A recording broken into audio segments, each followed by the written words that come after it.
देश में स्वस्थ लोकतंत्र के लिए आवश्यक है कि जितनी जिम्मेवारी सत्ता पक्ष की है उससे कुछ कम जिम्मेवारी विपक्ष की नहीं है, क्योंकि सत्ता का परिवर्तन होते रहना एक स्वाभाविक प्रक्रिया है और देश तथा लोकतंत्र को स्थिर रहना है। जनता आदर करती है, विपक्ष का भी आदर करती है। विपक्ष का व्यवहार यदि सत्ता पक्ष को सहयोग करते रहने का होता है, तब जनता की मानसिकता में भी परिवर्तन आता है कि जिसे मैं नाकार कर दूसरे को अपना सहमति देकर सत्ता पर आरूढ़ किया है, उससे अच्छे विपक्ष में लोग बैठे हुए हैं। नमस्कार, मेहता टॉक्स पर स्वागत है। मैं ज्ञानचंद प्रसाद मेहता। कुछ दिनों से अभी इधर कुछ और ही ज़्यादा, जैसे जैसे लोकसभा का चुनाव निकट आ रहा है, वैसे वैसे विपक्ष की बड़ी पार्टी कांग्रेस धैर्य खोती चली जा रही है और उस मर्यादा को भूल रही है कि एक विपक्षी दल का क्या दायित्व है, क्या प्रतिबद्धता है देश के साथ। खासकर उसके नेता राहुल गांधी, जो एक अनूठा और विशिष्ट नेता हैं कांग्रेस के। पता नहीं कांग्रेस के अन्य कांग्रेस कर्मी क्या विचार रखते हैं राहुल गांधी के विषय में, परंतु जिस प्रकार से उनके अभी स्टेटमेंट बयान आते हैं, देश के प्रधानमंत्री नरेंद्र मोदी के विरुद्ध उनके मन में जितने जहर भरे हैं, इसे देखकर प्रतीत नहीं होता है कि उनका अनुराग देश के प्रति भी है। मालूम पड़ता है देश का पर्याय मोदी जी हो गए, मोदी जी का पर्याय देश है। वह देश के हित को सोचे बगैर विदेशों में जाकर अजब गजब बयान देते रहते हैं, दे रहे हैं, जिससे नुकसान कांग्रेस को यह हो रहा है कि देश की जनता यह विचार करती है कि पिछले लोकसभा में जो नरेंद्र मोदी जी को चुना था, भारतीय जनता पार्टी और उनके जो ज्वाइंट अलायंस है, उनको जो चुना था वो चुन करके गलत नहीं किया था। इस बार भी उनको अवसर मिलेगा तो फिर भारतीय जनता पार्टी और उनके समर्थक दल और नरेंद्र मोदी को ही वे वोट करेंगे। ऐसा वे क्यों न सोचे?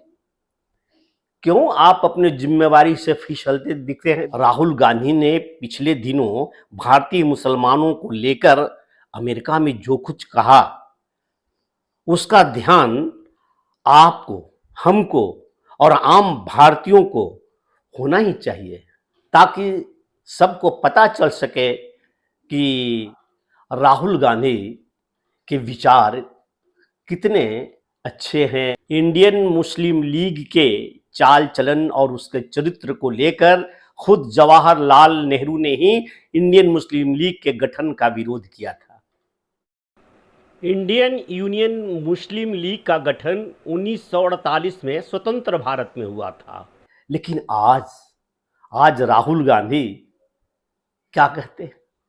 विदेशों में जाकर के कहते हैं कि वो इंडियन मुस्लिम लीग सेकुलर है। अब बताइए, जवाहरलाल नेहरू ने जिसे घोषित किया था कि यह सांप्रदायिक है, यह देश हित के लिए नहीं है, अब वे रहे तो नहीं नेहरू जी। लेकिन नेहरू जी नहीं रहे तो इसका अर्थ यह भी नहीं है कि उन्होंने कोई वसीयत लिख कर दी थी कि उनके गुजर जाने के बाद इस देश का प्रधानमंत्री या शासक उनके वंशज जो नीचे के होंगे उनमें से ही कोई एक होगा।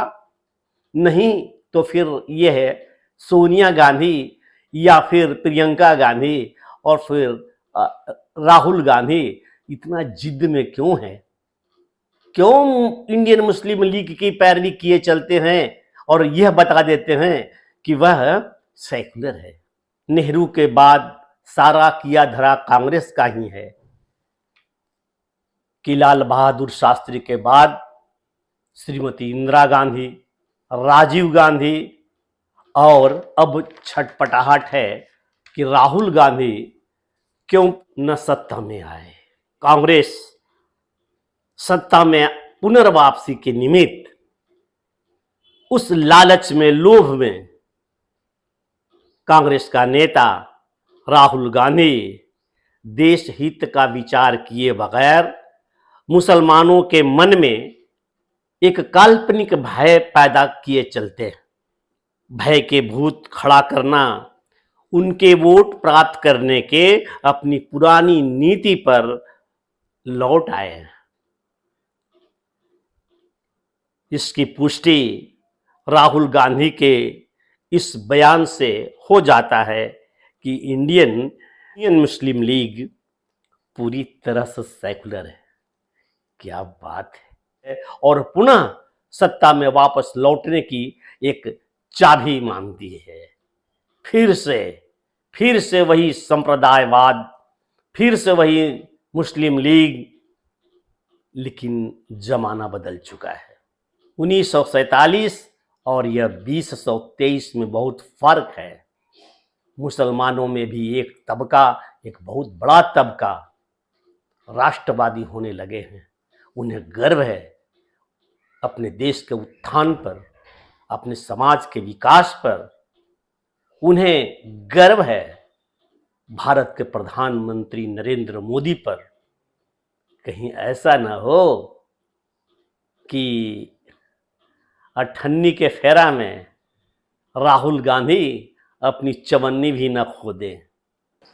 हाँ, एक बात और मेरे श्रोता दर्शक स्पष्ट कर दूं कि ये ऑल इंडिया मुस्लिम लीग जिसकी स्थापना जिन्ना ने की थी वो 1906 ईस्वी में। जिन्ना ने इसी मुस्लिम लीग के माध्यम से देश का विभाजन करवाया, एक पाकिस्तान बना, एक भारत। और आज़ादी के बाद, जैसा कि मैं पूर्व में बताया, इंडियन यूनियन मुस्लिम लीग की स्थापना हुई, जिसका नेहरू ने विरोध किया, जो बिल्कुल कम्युनल संस्था है, जिसे राजीव गांधी ने सेकुलर बताया है। यह स्पष्ट करना मैं आवश्यक समझा कि ये मुस्लिम लीग दोनों दो हैं। धन्यवाद। मेरे मित्रों, आशा है मेरी टिप्पणी, मेरा आशय आप समझ गए होंगे। आपसे अनुरोध है कि ऐसी टिप्पणियाँ, ऐसे वीडियो यदि मैं लाया करूं तो कृपया आप इस वीडियो को निश्चित रूप से लाइक, सब्सक्राइब और बेल आइकन दबा दें, ताकि मेरे नए वीडियो का नोटिफिकेशन आपको शीघ्र मिल सके। नमस्कार, धन्यवाद।